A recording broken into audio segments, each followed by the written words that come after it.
कोई भी व्यक्ति अगर दागी व्यक्ति रहा है, उनके नज़रों में आया है तो तुरंत उसका इस्तीफा लेते रहे हैं। लेकिन पता नहीं क्या मजबूरियां उनकी हो गई, बेल रिजेक्ट हो गया तो अभी तक गिरफ्तारी नहीं हुई है।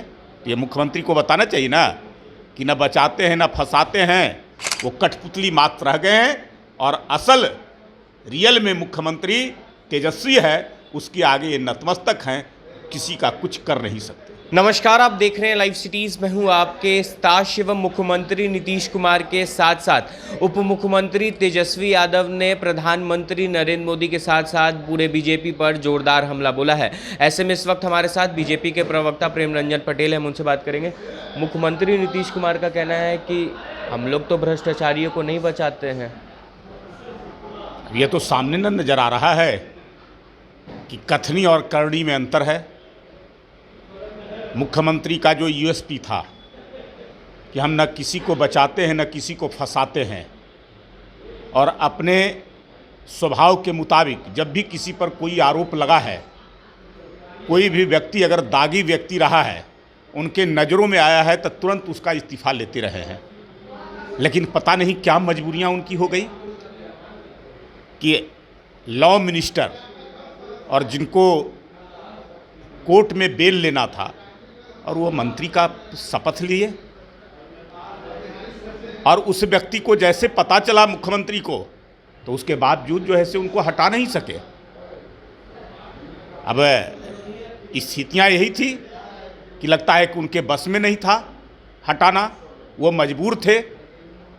बाद में जो है से जब बहुत कुछ मीडिया में बातें आई तो उन्होंने उनका विभाग बदला। अब विभाग बदला तो उसके बाद वो इस्तीफा कर दिए। अब किस कारण से क्यों किए हैं इस्तीफा, मुझे तो लगता है कि वो नाखुश हुए, उनकी पार्टी नाखुश हुई, उनके जो नेता हैं वो नाखुश हुए विभाग बदलने से, इसलिए इस्तीफा कर दिए। लेकिन उसके बावजूद उनका बेल रिजेक्ट हो गया। बेल रिजेक्ट हो गया तो अभी तक गिरफ्तारी नहीं हुई है।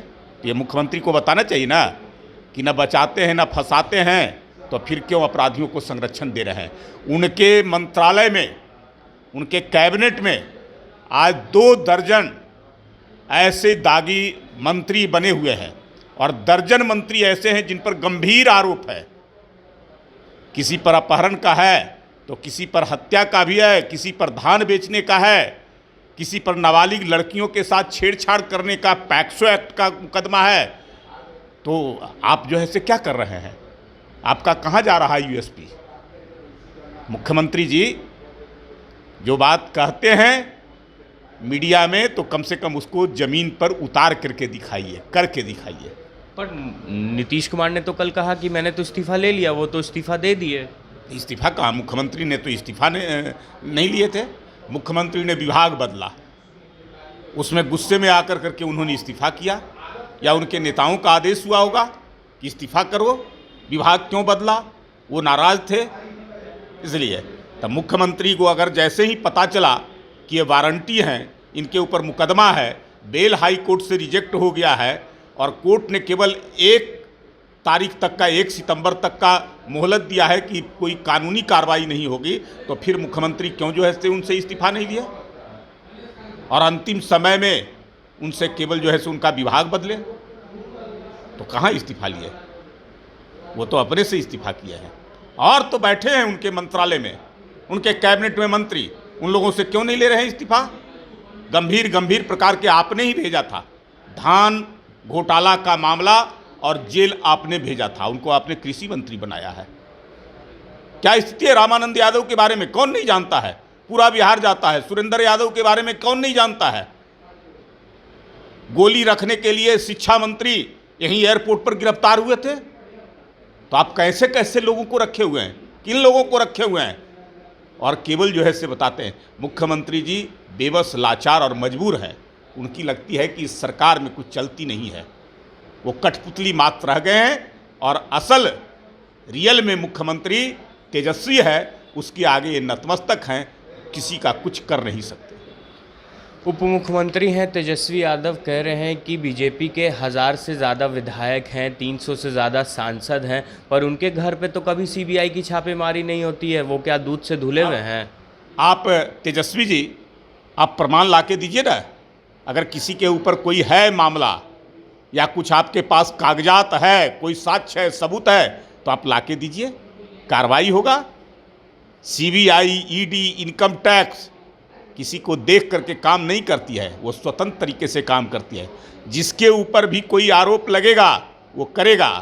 तेजस्वी यादव जी, आपको बताना चाहिए कि जिस दिन आप कहते हैं कि मूछ दाढ़ी नहीं हुआ था, तो आपकी इतनी संपत्तियों के मालिक कैसे बन गए, कहाँ से आए?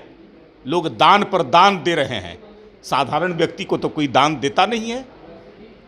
और जो व्यक्ति रेलवे में खलासी की नौकरी करता है और वो 70 लाख की संपत्ति आपके परिवार के नाम से दान दे देता है, जो रेलवे की ज़मीन को जिसके हस्तांतरण होता है और वो व्यक्ति पटना में मॉल के लिए ज़मीन खरीदता है कंपनी बनाकर, और वो पूरा कंपनी तेजस्वी और तेज प्रताप के नाम से हस्तांतरित कर देता है, पूरा शेयर दे देता है। क्या कारण है, किस कारण से है? उसी का तो सीबीआई जांच कर रहा है। जिसमें घोटाला कर रहे थे तो उस समय तो आपने सोचा नहीं कि ये हो सकता है।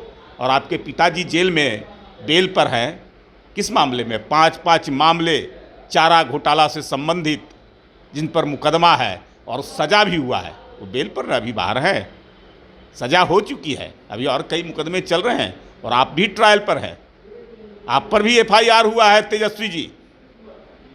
तो जिस समय गड़बड़ी कर रहे थे, भ्रष्टाचार कर रहे थे, घोटाला कर रहे थे, उस समय आपने ये नहीं सोचा कि सीबीआई और ईडी और इनकम टैक्स भी इस देश की संस्था है जो ऐसे भ्रष्टाचारियों को खिलाफ काम करती है, पकड़ने का काम करती है। और आप बताइए, जिस समय आपकी सरकार थी, देवगौड़ा की सरकार और गुजराल की सरकार, और उस समय आपके पिताजी पर चारा घोटाला में एफआईआर हुआ था, चार्जशीट हुआ था, और आप ही के समर्थन की सरकार यूपीए की थी। उस समय लालू जी की गिरफ्तारी हुई थी। तो ईडी, सीबीआई, इनकम टैक्स उस समय जो है कैसे काम कर रहा था, जैसे उस समय काम कर रहा था उसी प्रकार से आज भी काम कर रही है। तो चलिए, ये थे हमारे साथ बीजेपी के प्रवक्ता प्रेम रंजन पटेल, जिन्होंने साफ साफ कह दिया है कि असली मुख्यमंत्री तो तेजस्वी यादव हैं। अब देखने वाली बात यह होगी कि जिस तरह से बिहार में महागठबंधन की सरकार बनी है, उसके बाद सत्ता पक्ष हो या विपक्ष एक दूसरे पर हमलावर है, तो ऐसे में बिहार की राजनीति में आगे क्या कुछ नया देखने को मिलता है। बहरहाल अब बने रहे हमारे साथ। अगर आपने हमारे चैनल को सब्सक्राइब नहीं किया है तो जल्द से जल्द सब्सक्राइब कर ले। धन्यवाद। कोई भी व्यक्ति अगर दागी व्यक्ति रहा है, उनके नज़रों में आया है, तो तुरंत उसका इस्तीफा लेते रहे हैं। लेकिन पता नहीं क्या मजबूरियां उनकी हो गई, बेल रिजेक्ट हो गया तो अभी तक गिरफ्तारी नहीं हुई है। ये मुख्यमंत्री को बताना चाहिए ना कि न बचाते हैं न फंसाते हैं, वो कठपुतली मात्र रह गए हैं।